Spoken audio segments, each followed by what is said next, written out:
Very much. Well, we are getting more and more reaction this morning with a story that has been trending across the country overnight, making headlines around the world since it aired here on City News last night. In fact, the men involved have just hidden their profiles on Facebook. They're getting so much reaction. Yeah, so we do know who they are, and we have tried to reach out, but yet to hear back.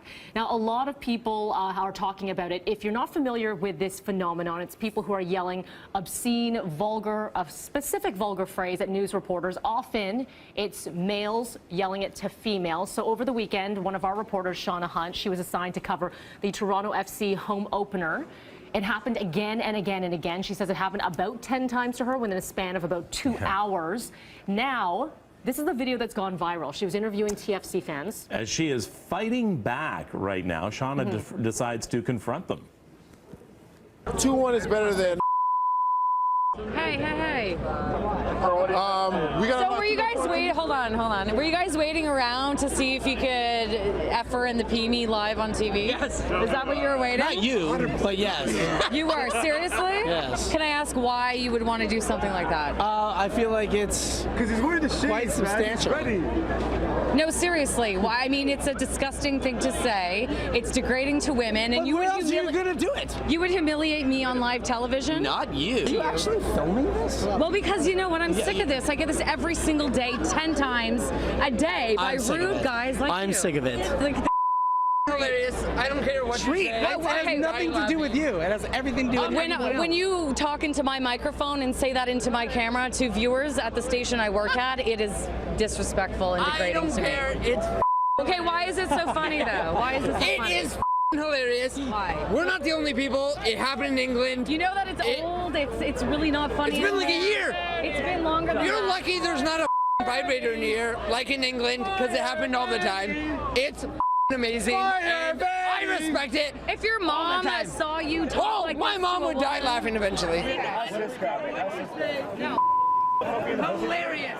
Well, because it's creating.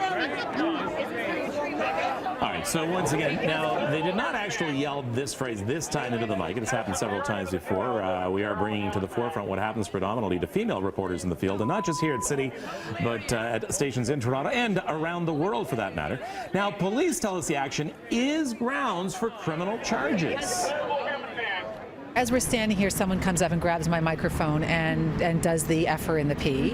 What do you see as the parameter for charges that could potentially be laid? I think that there are a number of charges that could be laid. You could be looking at breach of the peace or harassment, sexual harassment, mischief. Again, it would all depend on what the incident was and how it took place. All right, so in just a few minutes, we're going to be getting your reaction to this story. Is it indeed something that needs to be actionable, or is it boys being boys? We'll get your take on that in just a few minutes. Meanwhile, we are watching some negotiations, of course, between the province and the union representing elementary school teachers. They have stalled just hours after it resumed yesterday. So teachers will continue that work to rule strike action, day 2, until they say their demands are met by the province. They met yesterday morning at the request of a mediator. Talks were called off about an hour later. So elementary school teachers, again, day 2, work to rule. They won't be doing things mostly administrative, extracurriculars, sports, all of that is still on the go. No word yet when they'll be back. Secondary schools, however, Durham School Board still continuing to negotiate after talks resumed last week. High school teachers now on strike 3 weeks, and no end in sight for picket lines in Peel or Sudbury. We can tell you Halton, Waterloo, Lakehead, and Ottawa Carleton still in a legal strike position. What a great honor. Toronto honoring the late anti-apartheid fighter Nelson Mandela in a dedication ceremony on University Avenue. 3, 2, 1. University from Front to College is now designated as Nelson Mandela Boulevard. Council decided earlier to rename University in honor of the late South African leader, or add the name, I should say. He visited Toronto 3 times. The tribute ceremonial will not change the official name of University, but very nice.